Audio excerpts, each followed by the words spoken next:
De diciembre para acá, prácticamente te va. ¿Qué iba a hacer? Hola, buen día. Este fin de semana estuve realmente viendo un montón de comentarios y escuchando un montón de comentarios. Y yo quisiera como contestarle un poco a esa gente que me gustaría reflexionar en un tema que, continuando con este tema de lo cultural que tenemos nosotros los argentinos, a la mesa de Mirta Legrand estaba sentada una chica, Eva Bargiela, que fue expareja del hijo de Moyano, ahora está con un futbolista y está embarazada. Bueno, todo eso es su vida personal y demás. Y en un momento ella dice una frase como la de que todo el mundo cree o se cree con derecho a opinar. Es cierto, es una chica muy joven y hace pocos años que está en el mundo, en este planeta, y en realidad siempre ha sido así. Todo el mundo se cree con derecho a opinar. Hay gente que está opinando en una cámara y diciendo pavadas, y hay otra gente que en definitiva opina en las redes. Hoy las redes son exactamente lo mismo que el tema del barrio, que el tema del pueblo, que el tema del país. Es así de simple. El tema es que mucha gente hoy empieza a darse cuenta que sus acciones y sus actitudes, bueno, hay gente que no está de acuerdo con ellas. No es solamente la familia, el amigo o un primo al cual lo pueden dejar de ver. Y bueno, quien quiere y está expuesto a eso, tendrá que pagar el derecho de piso de hacerlo.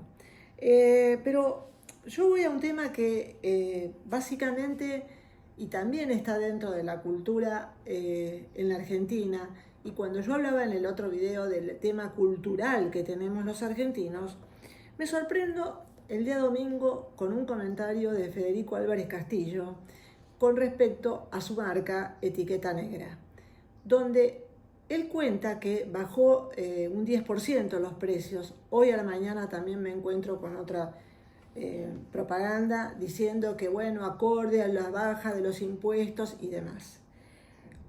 Yo tengo que destacar la valentía de Roberto Funes Ugarte, que claramente él dijo que es una marca carísima, no cara, carísima. Pero yo voy a agregar otro tema. Mi memoria me remonta a restaurantes muy mansos que tienen muy buena vista y que se llenaban, o lo llenaba este personaje, con celebrities o en cantidades, no sé si serían empleados o qué, y el restaurante obviamente iban de canje. Mi pregunta sería si con los precios que obligaba a pagar, no obligaba porque hay quienes como yo nunca hemos comprado absolutamente nada, pero con esos precios, amortizaba los costos de la ropa, que por otro lado, la ropa buena, ¿por qué? Porque era importada de distintos lugares.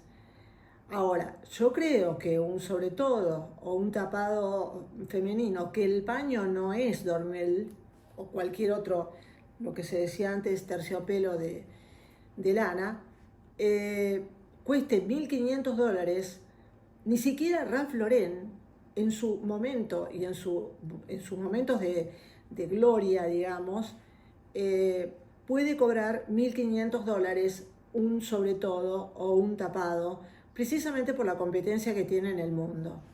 Probablemente lo haga quizás algunos diseños que realmente son propios de la marca, pero no necesariamente un sobre todo. Ni hablemos de los cinturones, ni hablemos de los jeans. A mí me da la sensación que cuando hablamos de cultura, parte de toda esta liberación está demostrando y está mostrando un mundo que, en algunos casos, algunos pocos lo hemos visto, y que claramente vendían en un mercado cautivo.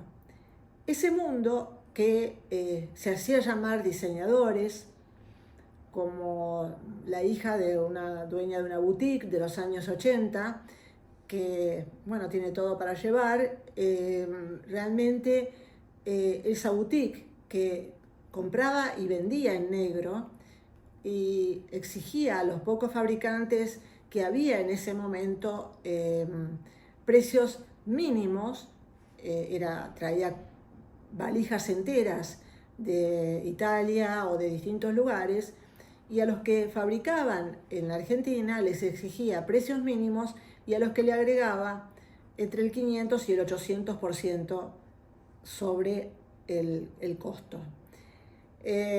Bueno, ese es hoy nuestros grandes empresarios textiles que se quejan o que piensan que la apertura indiscriminada de los productos de distintos lados los van a perjudicar. Yo me gustaría a mí contestarle a el dueño de Etiqueta Negra que no me está haciendo un favor bajando el 10% de algo que es carísimo, porque sigue siendo carísimo. El 10% de algo caro es caro, no hay ninguna vuelta de hoja. Y por el otro lado, creerse que se está a la altura de grandes diseñadores que invierten en modelistas, hacen estructuras de talles y demás, a mí me parece que es un poco arrogante. Es un poco arrogante porque claramente hace a todo lo que es la cultura argentina. Yo siempre pienso lo mismo. Argentina vivió durante el siglo pasado lejos del mundo y en este siglo quiso seguir con esa mentalidad de vivir lejos del mundo. Y esta fue una de las formas, o sea, todos los comerciantes que hoy vemos, algunos devenidos empresarios, tienen esa mentalidad claramente del negocio corto, chico, no trabajan por volumen, piensan que en definitiva ellos van a apuntar a un mercado ABC1. Pero el tema que hay con ese mercado ABC1 que hoy viaja, pero además de viajar, no es tonto. Compra por internet o alguna de esas cosas.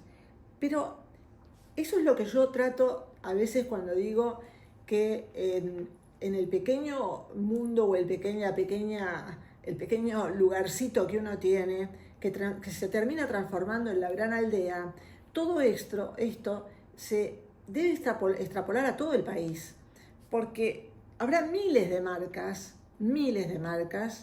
en donde claramente estén vendiendo a precios siderales, nada más que por el hecho de vender en cuotas.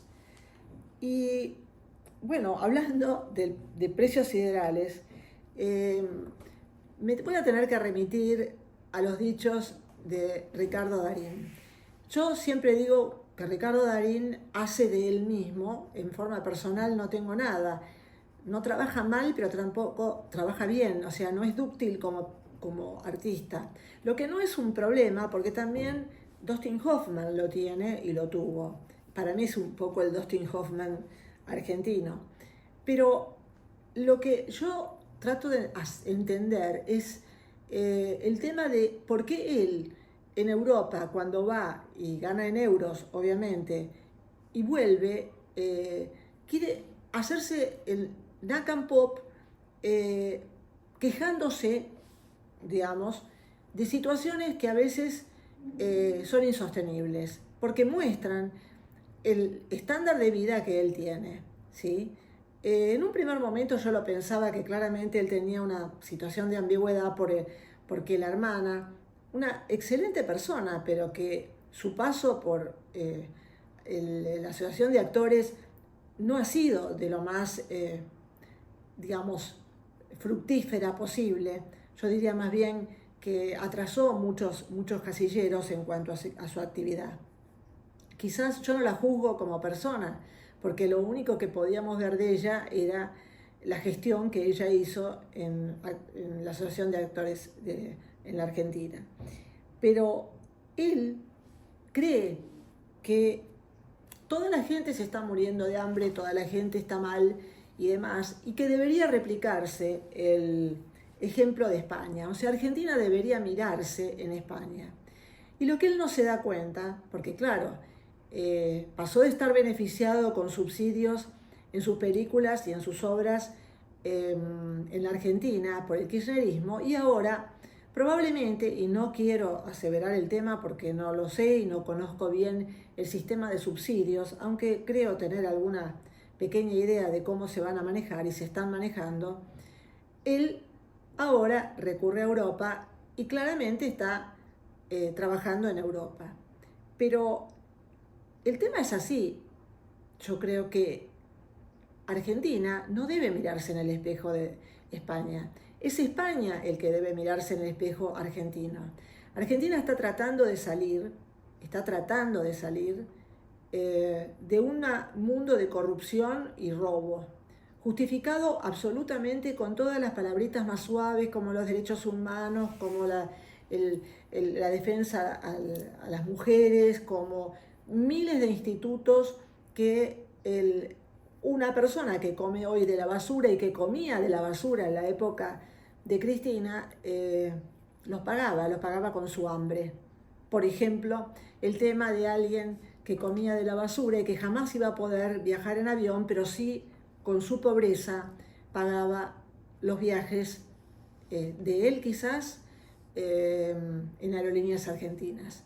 Entonces a mí me da la sensación que hay actores que deberían, y no digo cancelarlos porque evidentemente es una persona exitosísima en lo que hace, que, bueno, a mí no me termina de convencer, pero eso no significa que a mucha gente le desagrade, o sea, totalmente.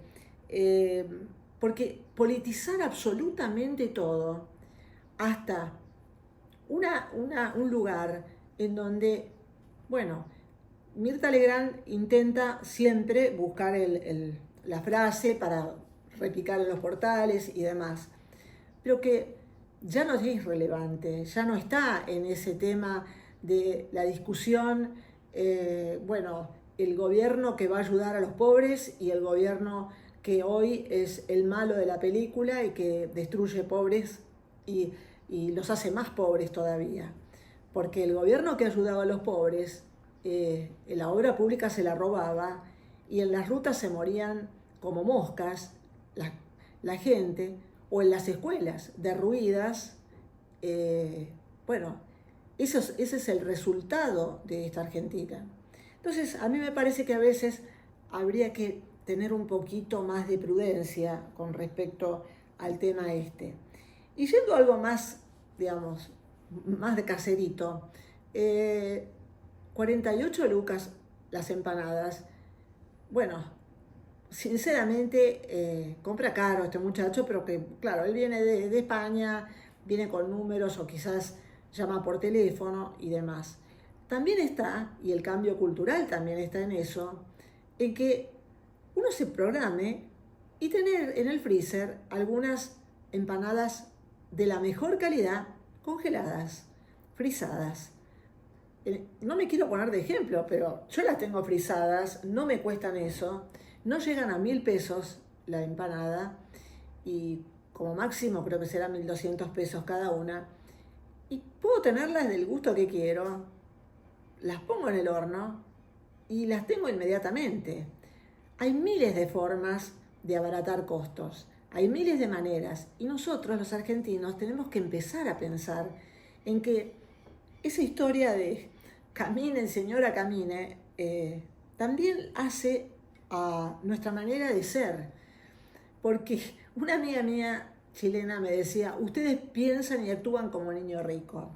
Y es cierto, es muy, muy complicado ir a hacer la cola a una verdulería que realmente nos está vendiendo, qué sé yo, 5 o 10 veces más barato que un supermercado, que para no tener el costo de mantenimiento de la fruta o de la verdura nos vende paltas que uno las tiene que tener 4 o 5 días, porque si no, no se maduran si tiene la suerte. Porque cuando no tiene esa suerte, en definitiva, al final se pudrieron.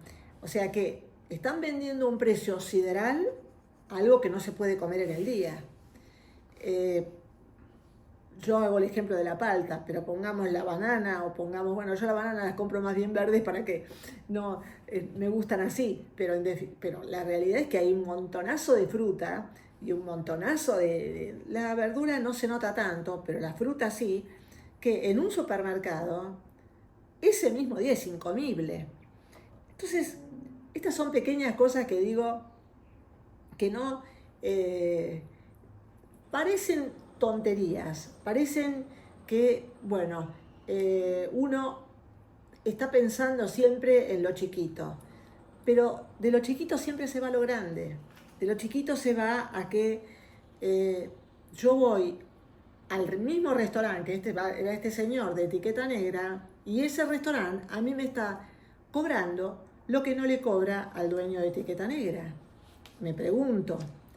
O ese negocio que tiene en un shopping alguna marca conocida y demás, que le regala o le canjea ropa a miles de personas o celebrities en la televisión o de los que están en las redes. ¿Yo tengo que pagarles ese costo? Bueno, es parte de lo que yo me pregunto como un cambio cultural. ¿Por qué? Porque cuando yo viajo a otro lado o cuando voy a otro lado, no es que no le pasan una cartera, no digo Louis Vuitton porque es así, les cobran la cartera lo que dan de canje al resto. Pero hay marcas que no lo pasan al costo.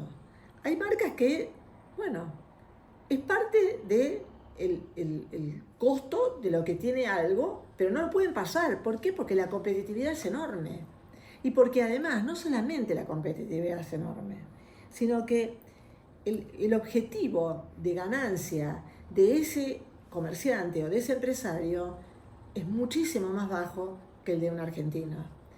Y eso es lo que me preocupa más a mí desde el punto de vista cultural, porque la Argentina es un país muy rico, con muy poca gente, que vuelvo a insistir, aquellos que hemos pagado los impuestos, bien nos merecemos que algún 9 de julio o 25 de mayo nos junten con un locro muy rico y nos empiecen a dar alguna de las regalías que va a empezar a dar la Argentina.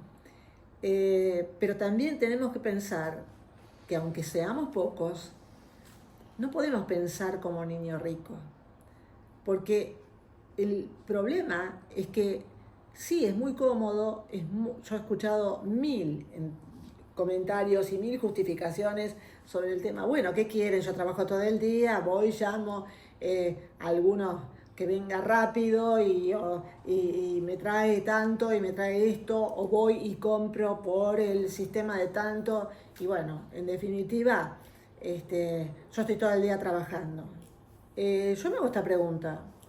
¿Alguno de los que dicen eso y justifican de esa manera ir a cenar y a comprarse las cosas rápidamente sin mirar los precios, creen que eso no pasaba antes? ¿Creen que las generaciones anteriores no trabajábamos todo el día o teníamos que atender los hijos y trabajar, o atender los hijos solamente y la casa? Porque da la sensación a veces que hay generaciones, y yo digo, ya no es solamente una generación de cristal, sino es una generación de oro, porque gasta fortunas en pavadas. No se fija en marcas, mejor dicho, sí se fija en marcas, y sin darse cuenta que una zapatilla, por tener un loguito, y que cuesta 50 veces más cara que otra zapatilla, bueno, va y compra la de zapatilla de marca. Bueno, así fue con unos pantalones que tenían unos hermosos laureles en la cola, y bueno, andaban una enorme cantidad de chicas con esos pantalones en una rapsodia de gastos a veces inútiles. Pero bueno, yo creo que a mí siempre me gusta apuntar un poco más arriba, apuntar al cambio cultural que puede producir una cantidad de dinero que hoy se lleve al mercado y que no solamente va a ser para comprar un auto nuevo o una casa o un departamento. Ojalá sea, y realmente así lo espero, que empecemos a cambiar nuestra manera de ver las cosas. El cambio de ver las cosas diferente. Hoy me voy a referir a algo que, para terminar, que es el tema del no saludo de Javier Milei a Mauricio Macri. Yo entiendo aquellas justificaciones del periodismo que habla de que algo es institucional y que él debería haberle dado la mano. Yo no sé, me pongo en algo como de ser humano a ser humano y me empiezo a preguntar lo siguiente.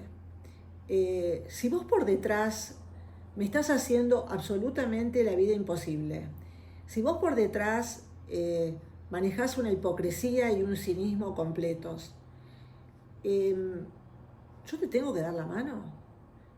Es cierto, él en ese momento está representando a nosotros los argentinos, pero también está representando a argentinos que nos gusta la autenticidad.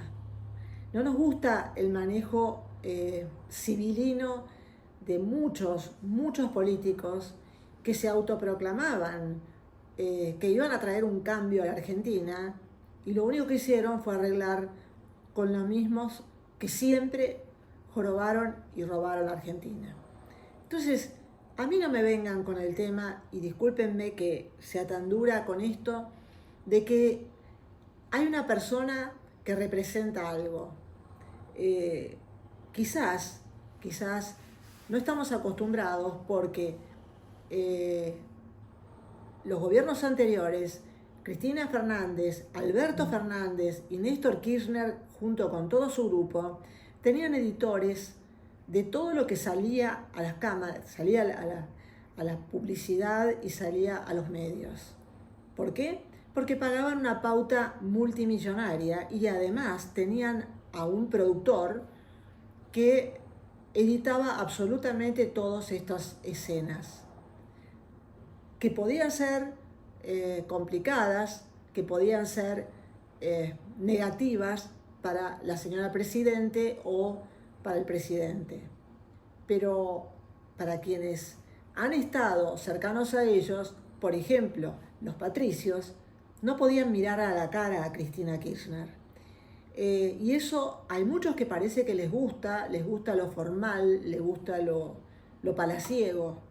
Este hombre no es un palaciego. Este hombre es un hombre con pensamiento de todos los de la calle. Y hay cosas que, vuelvo a repetir, en los anteriores audios estuve preguntándome ciertas cosas y que hay cosas que no estoy tan de acuerdo. Pero en este caso, fundamentalmente, cuando además el primo lo insultó por teléfono, o discutieron por teléfono, no se puede decir que debatieron, ¿no? Por su accionar, donde gastó fortunas en campañas en televisión, pero resulta que explota una caldera y a la madrugada y son las 10 de la mañana y todavía no va ningún camión de bomberos ni de la municipalidad a ver qué pasó. Entonces a mí me parece que nos tenemos que dejar un poco de jorobar con la hipocresía y el cinismo del que te trabaja por atrás, el que se hace el bueno por delante y que después tenés que saludarlo y que después tenés que vos hacerte el grande. Y la verdad es que no estoy de acuerdo. Como tampoco estoy de acuerdo con Novarecio cuando dio el ejemplo que dijo vos con altura y dio el ejemplo de Meloni cuando le dijeron Stronza. Sí, es cierto.